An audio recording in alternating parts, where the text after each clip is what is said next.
现出来。所以他这些年一直在这儿做，他每一堂课都在这儿听我讲，他才是个老师了。我说那个老师啊，你给我压阵吧，你再一做，我心里就不慌了。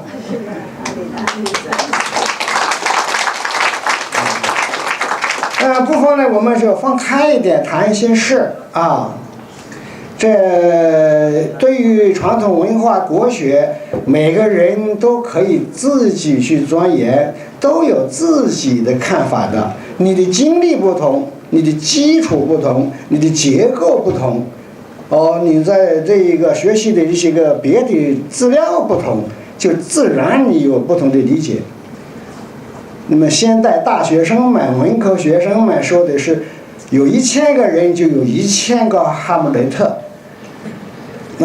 那么对老子的学习和理解，就有11个哈姆雷特。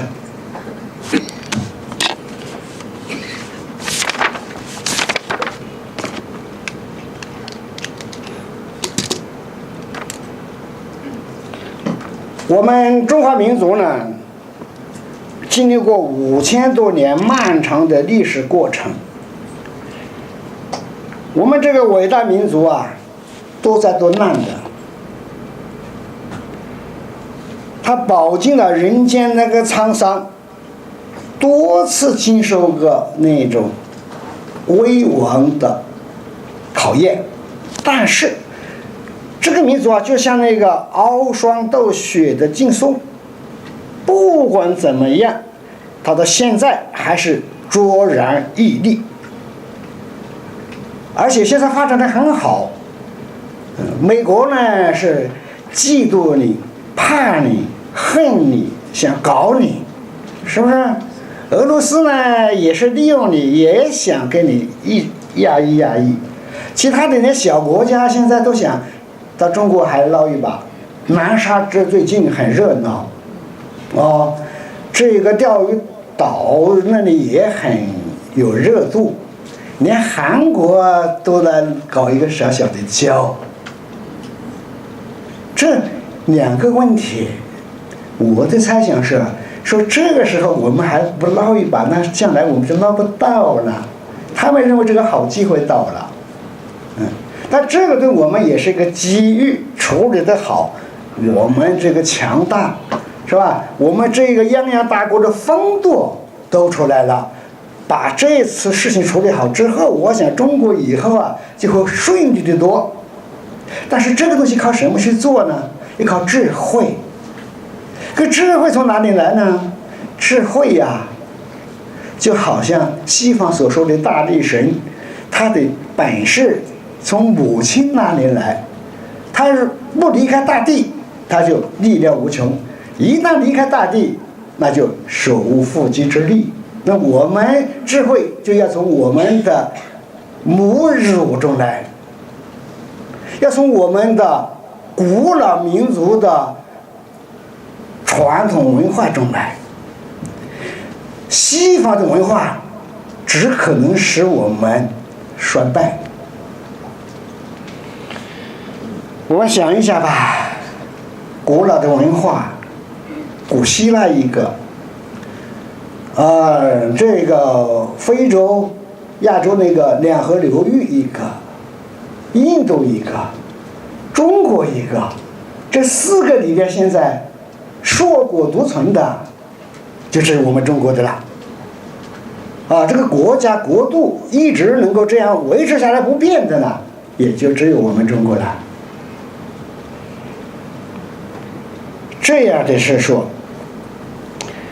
我们很幸运，幸运是炎黄子孙。我们很幸运的是，我们中国的传统文化它有一种长生久世之道，这就是老子的东西。我不是说我站在这个讲老子，就如何要说讲老子要贬低他人啊，这是引用他这些话而已。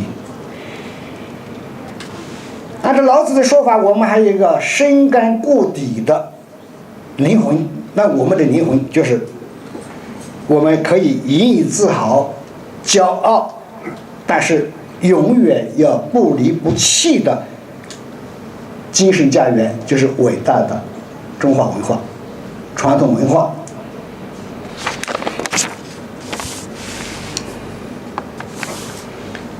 现在呢，一般明事理的人都明白，都知道，传统文化的好，国学的好。当然也有不明事理的人，这个有什么用啊？几千年了，甚至说像五四运动那样的，把这个传统文化全部打倒。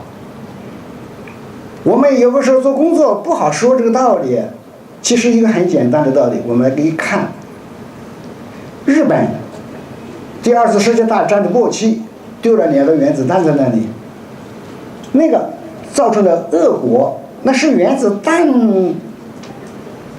负责呢，担那个罪责呢，还是谁来担那个罪责？中国到了清末那种积贫积弱这样一种状态，那种历史啊，到底是我们这一个老祖宗的文化负责呢，还是谁去负责呢？这样一讲道理啊，我想我们可以理直气壮的学习传承传统文化，也可以和朋友们去交往，说服他们。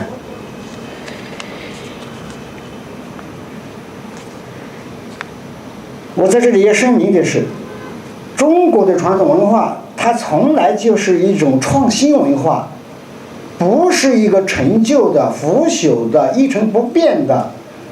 老师们呢，朋友们，我们想一下，董仲舒的儒学和孔夫子的儒学是不是一样啊？不一样了嘛。朱熹的儒学和孔夫子的儒学更不一样了嘛。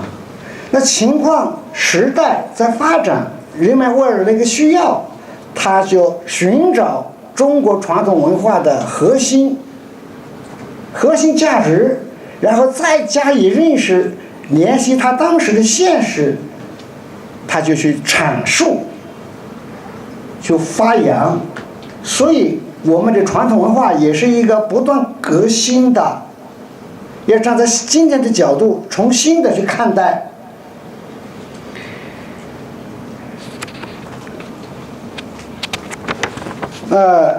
讲了这些呢，还有一点，就是我认为现在社会上的说法都是说中国的文化就是个儒家，这个恐怕不合适。